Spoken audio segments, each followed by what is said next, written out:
ایک حدیث بیان کرنے لگے. ہمارے استاد فرماتے تھے حدیث بیان کرتے کرتے پیشاب کا زوردار تقاضا ہوا، لیکن کیونکہ حدیث مکمل کرنی تھی سبق اس کو ادا نہیں کر سکے، اور اسی درمیان ان کے پیشاب کی وجہ سے جو ہے ان کی طبیعت ناساز ہو گئی، اسی میں ان کا انتقال ہوا. لیکن اس کی وجہ سے اس کو حدیث کو ادھورا نہیں چھوڑا، حدیث کو ادھورا نہیں چھوڑا. ادھر بعض بزرگ محدثین کو بچھو نے ڈنک مار دیا، انہوں نے حدیث کو نہیں چھوڑا، انتقال کر گئے. اتنی عظمت ان حضرات کے نزدیک حدیثوں کی تھی. نبی علیہ السلام کا پاک ارشاد ہے جس کو غور سے سننا چاہیے. باتیں کرنے کا وقت اور مل جائے گا، لیکن یہ باتیں جو ہو رہی ہیں یہ کتنے منٹ کی ہیں. تھوڑی دیر خاموش رہنا، اسی سے اصلاح ہوتی ہے. ہم اسی لیے بڑا نہیں بناتے کہ ہمیں ہر وقت بولنے کی عادت ہے، کچھ نہ کچھ بولتے رہو، اور یہ بچپنا ہے. یہ تو بڑے لوگوں میں بھی یہ ہے کہ ہر وقت کچھ نہ کچھ بولتے رہنا چاہتے ہیں.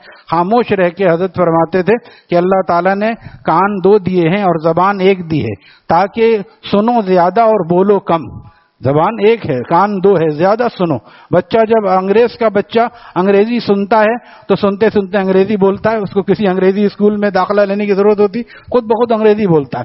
عربی کا بچہ، ہمارے یہاں اتنی چربی پگھل جاتی ہے عربی پڑھتے پڑھتے پھر بھی عربی نہیں بول سکتے. عربی کا بچہ عربی بولتا ہے، کیوں کہ وہ سنتا رہتا ہے. جب کان سے سنتا ہے تو زبان سے بولتا ہے. تو جب آدمی دین کی بات سنے گا پھر یہی آگے جا کے بولے گا، پھر اس کے دل سے نور نکلے گا جو اس کے دل میں ابھی سرایت کر جائے گا. جب اڈاپٹ کرے گا تو اس کے بعد اس کا ابلاغ کرے گا. ہمارے ہاں سننے کا شوق نہیں ہوتا، چاہتے ہم خود بھی بڑے پروفیسر بن جائیں، اسپیچ ایسی ہو ہماری، اسپیکر بن جائیں، بہت لوگوں سے خطاب کریں. جب درد دل نہیں ہے تو خطاب کرنے کا کیا فائدہ.